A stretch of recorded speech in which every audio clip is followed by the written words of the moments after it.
Di video-video saya sebelumnya, saya beberapa kali menunjukkan akar dari aglonema saya yang putih dan gondrong.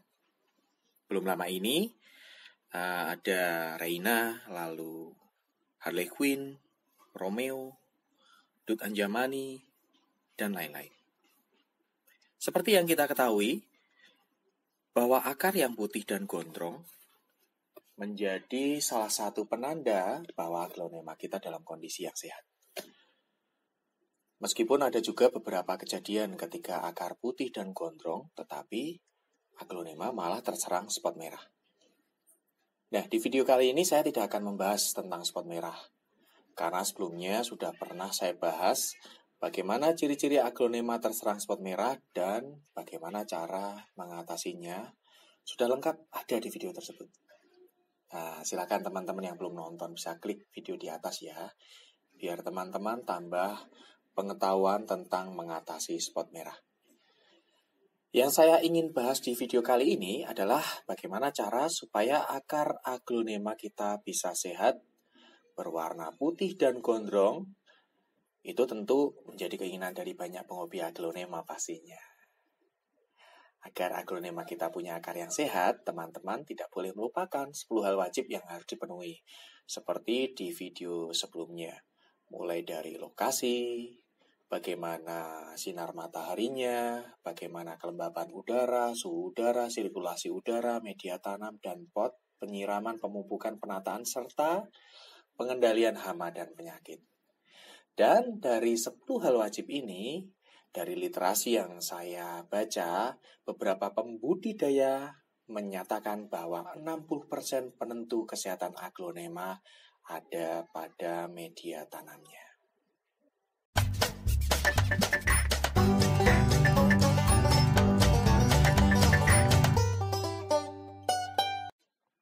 Terima kasih sudah mampir ke video ini. Jangan lupa klik tombol subscribe dan tekan loncengnya. Karena subscribe itu gratis, agar tidak ketinggalan dengan video-video kami. Selamat menonton!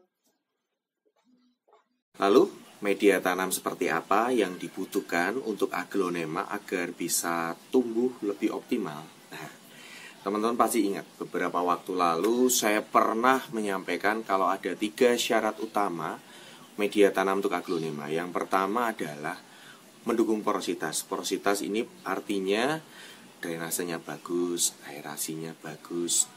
Drainase ini, air itu bisa mengalir deras, ngocor sampai bawah ketika diguyurkan, tidak menggenang di dalam media tanam. Lalu, aerasi ini rongga-rongga udara yang ada di dalam media tanam, sehingga istilahnya bisa membuat akar bernafas dengan lega lah. Gitu. Lalu, yang kedua, kaya akan nutrisi.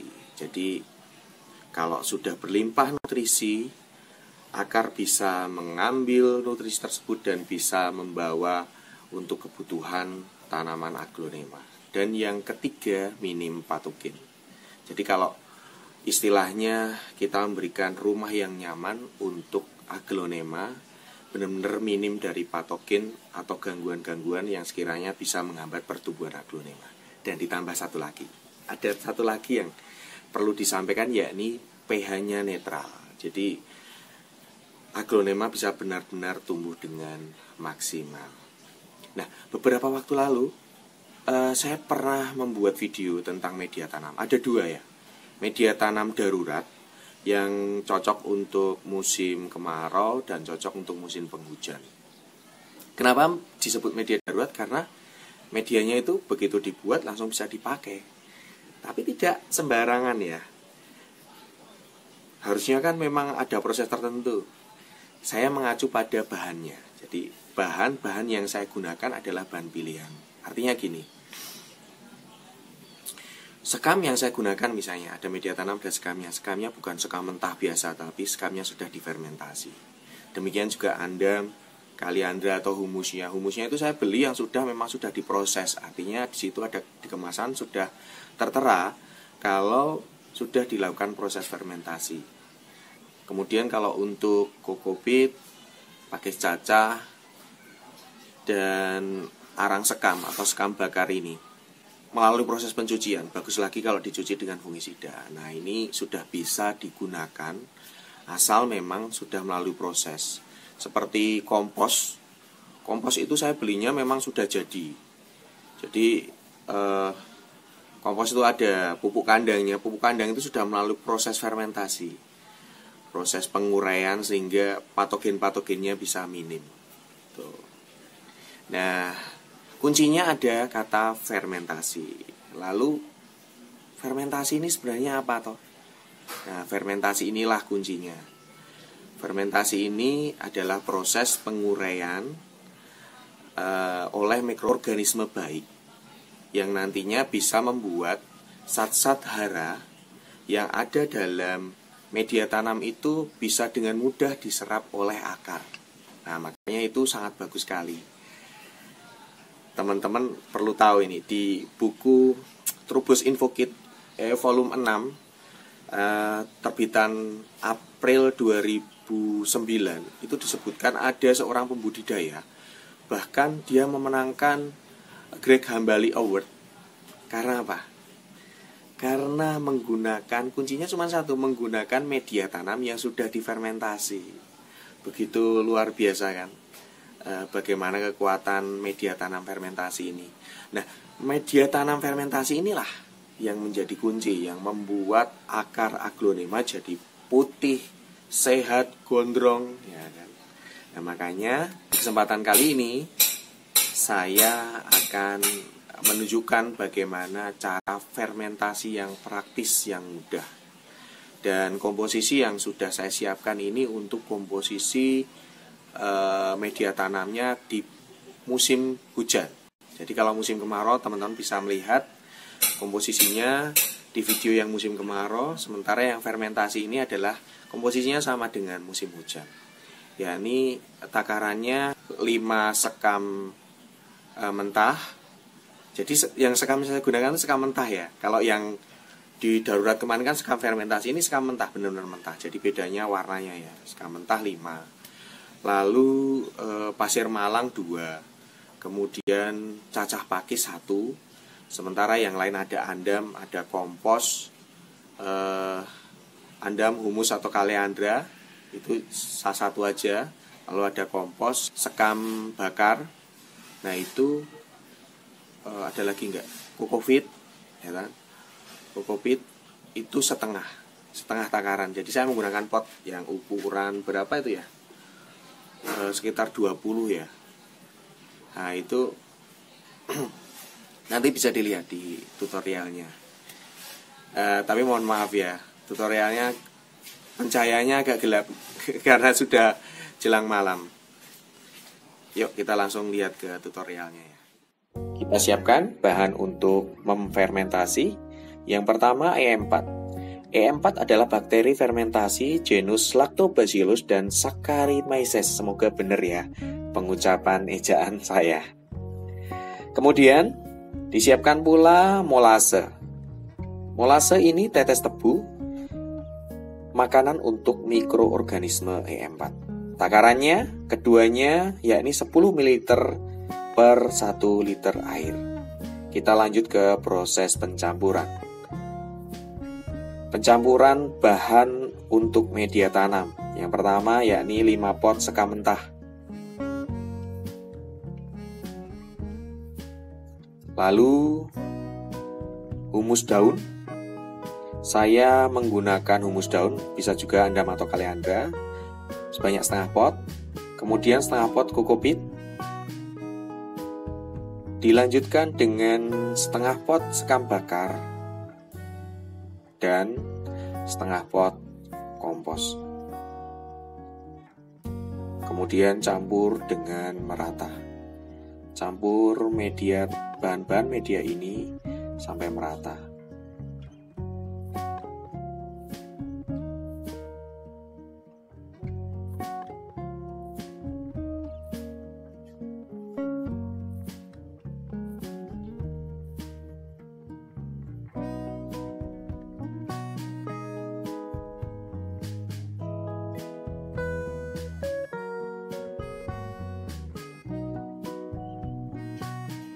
Upayakan media tanam tercampur merata.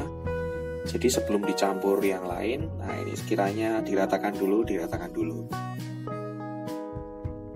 Berikutnya, 1 pot pakis cacah. Ini fungsinya untuk porositas ya. Seperti tadi.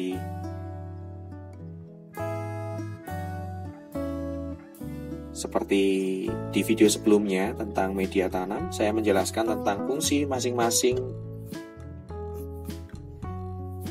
bahan media tanam.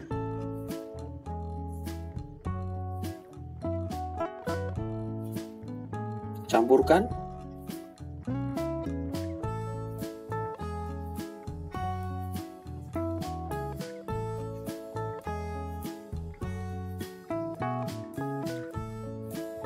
Kemudian tuang 2 pot pasir malang.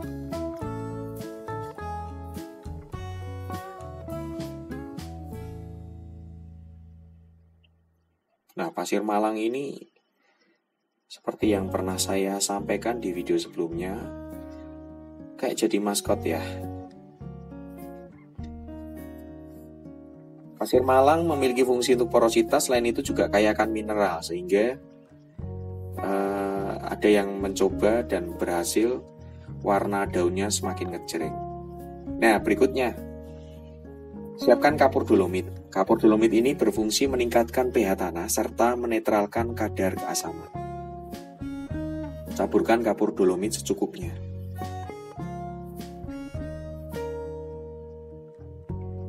Campurkan.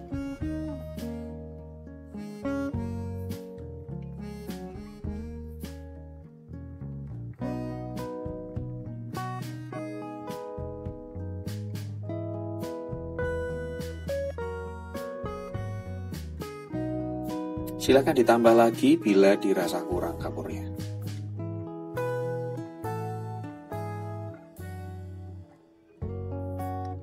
Kapur dolomit memiliki peran yang cukup penting ya. Jadi jangan sampai lupa.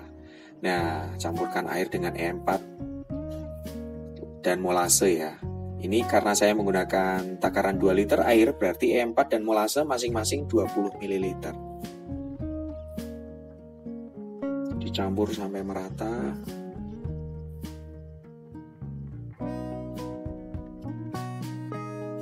Pencampurannya boleh tadi atau tadi setelah dicampur.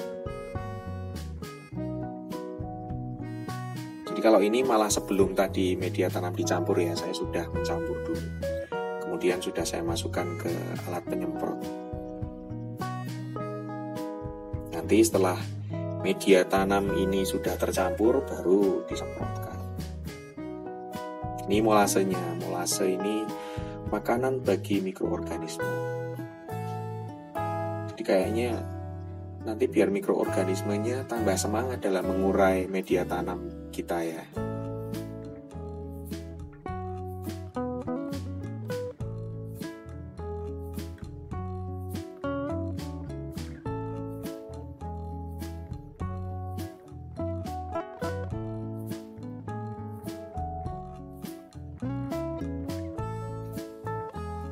Itu sendok takarnya 5 ml, jadi 4 kali ya. Teman-teman boleh beli tuh, banyak sekali di e-commerce, murah meriah.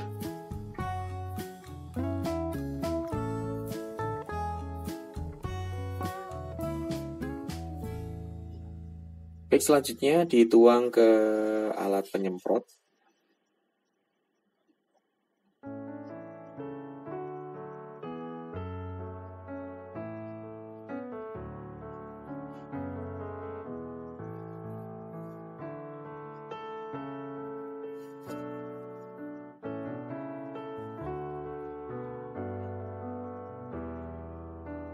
Nah, selanjutnya kita semprotkan ya. Semprotkan merata E4 dan molase yang sudah dicampur air ke media tanam yang sudah dicampur tadi ya. Ini upayakan memang benar-benar merata, jangan sampai ada yang tidak tersemprot. Kenapa? Supaya memang mikroorganisme ini dan molase tadi melingkupi semua media tanam. Mikroorganismenya bisa dengan mudah mengurai media tanam sehingga nanti mempermudah akar tanaman aglonema untuk menyerap zat hara. Jadi kalau media tanamnya ini kan sudah terurai dengan baik, zat-zat hara di dalamnya ini bisa diambil dengan mudah oleh akar dan diserap akar untuk tumbuh kembang tanaman aglonema.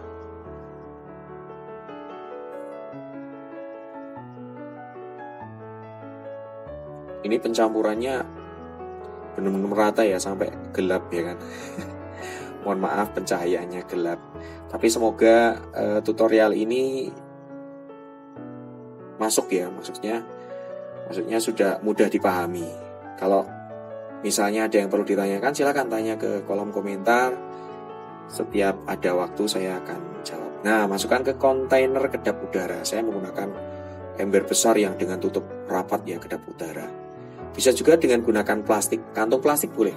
Jadi nanti ditali kuat.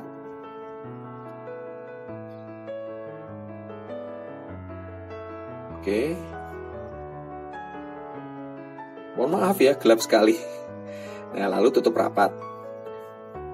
Tutupnya bisa dibuka setiap 1 minggu sekali untuk membuang gas. Itu yang saya lakukan biasanya 1 minggu sekali. Proses fermentasi ini ya selesai dalam waktu 1-2 bulan lah.